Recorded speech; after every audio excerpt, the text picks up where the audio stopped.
Whenever something would happen, I'd easily point the finger to somebody else. Oh, I'm broke. It's the fault of the government. Oh, I'm depressed. It's the fault of my crazy ex who cheated on me. My business failed. Always because the people didn't realize the quality of product that I was delivering. No, what I was unable to do was to look myself in the mirror and to tell myself that I'm the one who made it be the way that it went. I'm the one who's at the root of my depression. I'm not gonna lie. I couldn't because I was afraid. I was afraid of standing face to face with myself and standing face to face with the fact that I've been making so many mistakes. To just accept that, yeah, it is me who did this. It is me who brought me down into this path of unhappiness, this path of inactivity, this path of depression. Nobody else is to blame besides me, but it was too painful. My ego would have been hit, and ego is my greatest enemy. To just accept that I'm the one who is the enemy that I have to fight. Not somebody else, because it was easy. It was easy to point the finger to the neighbor. It was easy to point the finger to something or somebody else, but it is not the way that it goes. The moment that I was able to do that, the moment that I was able to stand face to face with myself, I could literally feel the fear, the guilt, the shame, the regret. It was all coming up. I wanted to run away. I genuinely just wanted to do everything I could to not take responsibility. But as an ambitious man, as somebody who respects himself, I knew that this is the right thing to do. I couldn't run away from it, because the more I kept running away from this fear, the more I kept running away from these emotions, from just accepting this, what I have to accept, the more I'm fooling my future self, the more I'm fooling my future family. I'm just shooting myself in my own foot and taking away the success that I want to achieve. Realizing that I was afraid was the first step to making progress. But it didn't stop there. When I realized that I was afraid, I sat myself down in my chair and I took a piece of paper. At the top, I wrote down goals. And the first thing that I asked myself is, who do I want to be?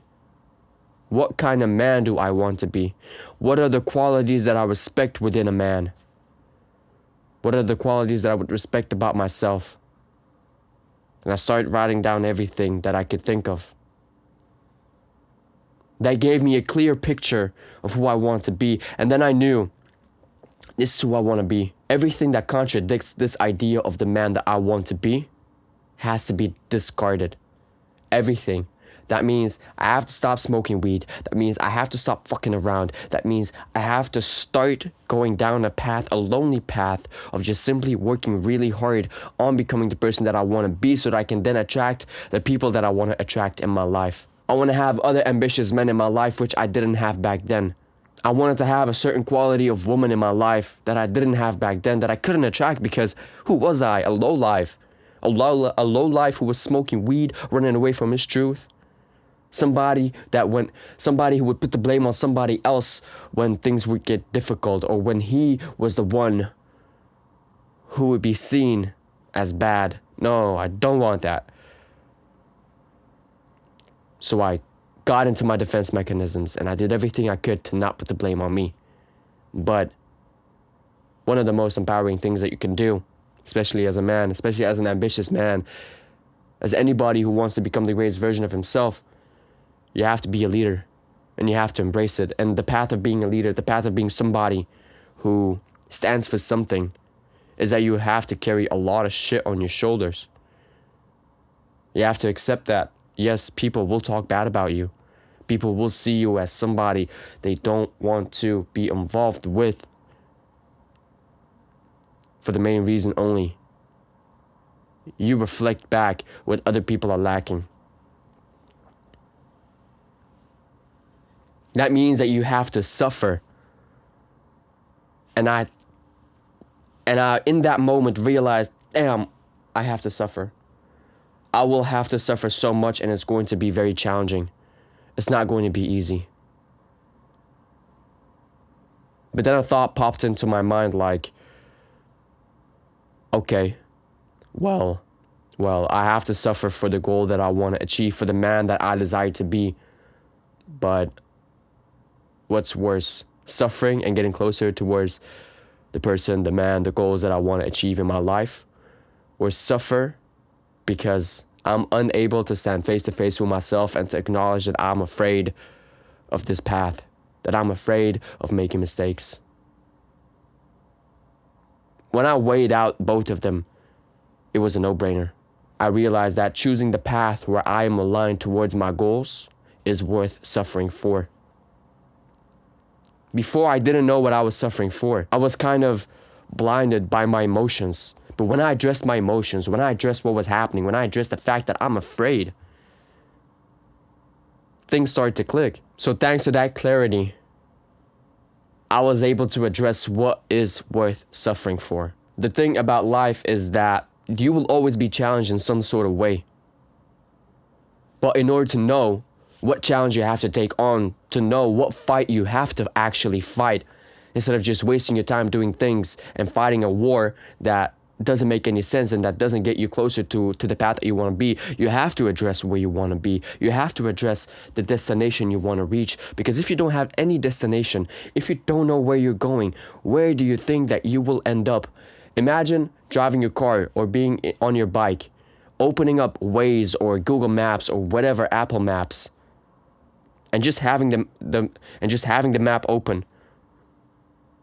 You see all the streets, but you don't know where you're gonna go. You don't know what street to take to reach the destination that you want to reach. So what do? You set the destination you want to reach, and then you will get instructions of where you gotta go, what street you gotta take, at what time, what the shortest route is towards getting there. Life works the same way.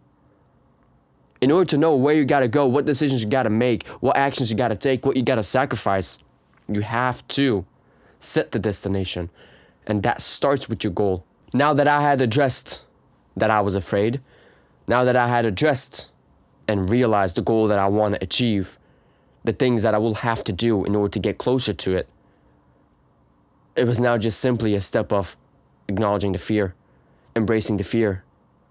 Because I was going to go down the path that I wasn't doing.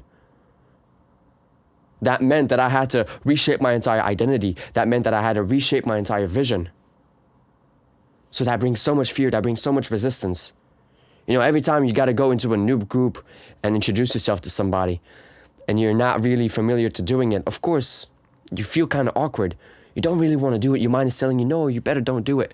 You better not approach that person. It's best to just leave that person in his own bubble. But you have to force yourself. You have to force yourself through it. You have to force yourself to actually do that. Because you know the person that you want to be.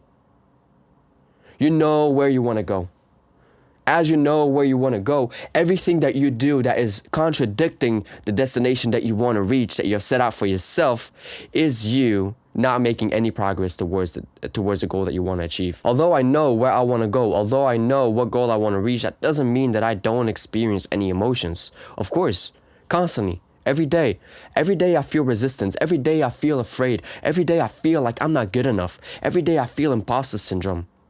Even with recording these videos, it doesn't matter how many times that I've recorded a video. It doesn't matter what I do. There's always some sort of fear involved into it. But as I have taken action continuously and forced myself through the fears, it becomes easier to force myself through the fears. It becomes part of your habit. It becomes a habit to acknowledge your fears, align your fears to the goals that you want to achieve, take action, and force yourself past it. I wouldn't have been able to make this progress if I didn't realize in that moment that I needed to change. If I didn't realize in that moment that I was afraid. I could have told myself that I'm not afraid. Fuck that. I'm not gonna even listen to what my mind is telling me. I'm not even gonna listen to what the facts are showing me. But I once read a line in a book called The Way of the Superior Man, where the author said, you have to make love to your fears. A man who isn't afraid is lying or isn't aware of the fears that he has. A man is always afraid. And acknowledging your fears, acknowledging your weaknesses is actually a very powerful thing. Most people won't be capable of doing that.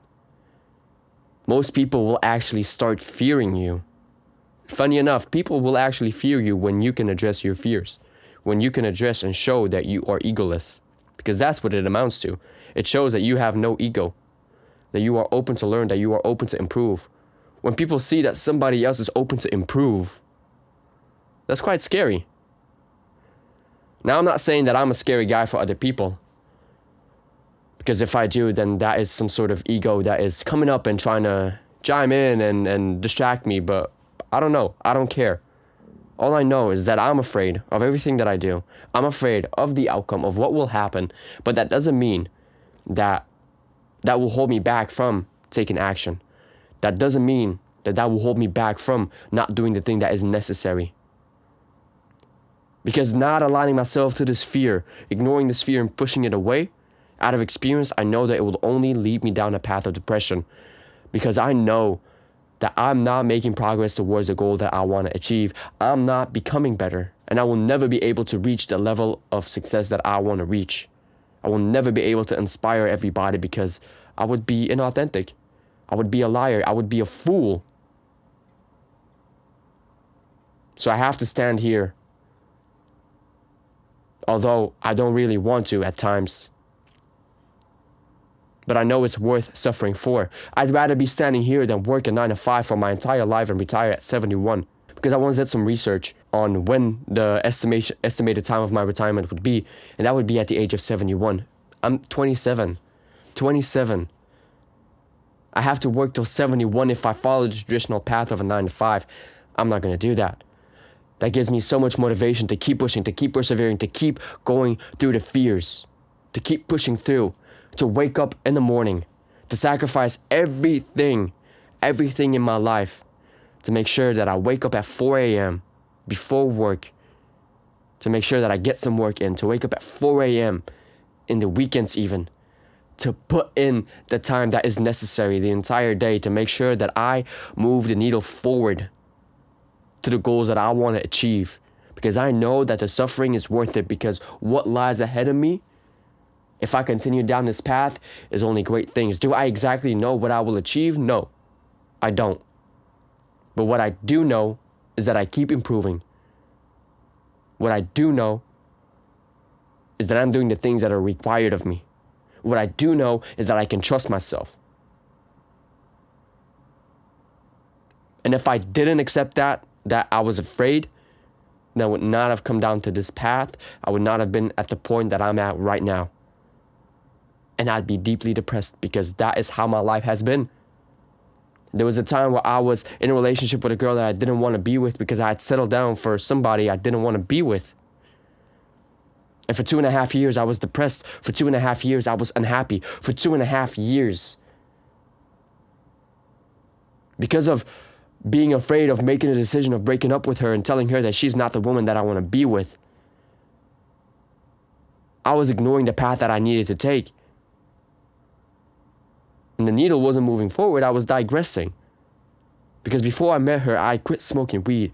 When I then started to date her, I had started to smoke weed again because I had to numb my thoughts, I had to numb my brain of everything that I was doing that wasn't aligned to the man that I wanted to be. That's unacceptable. So set your destination.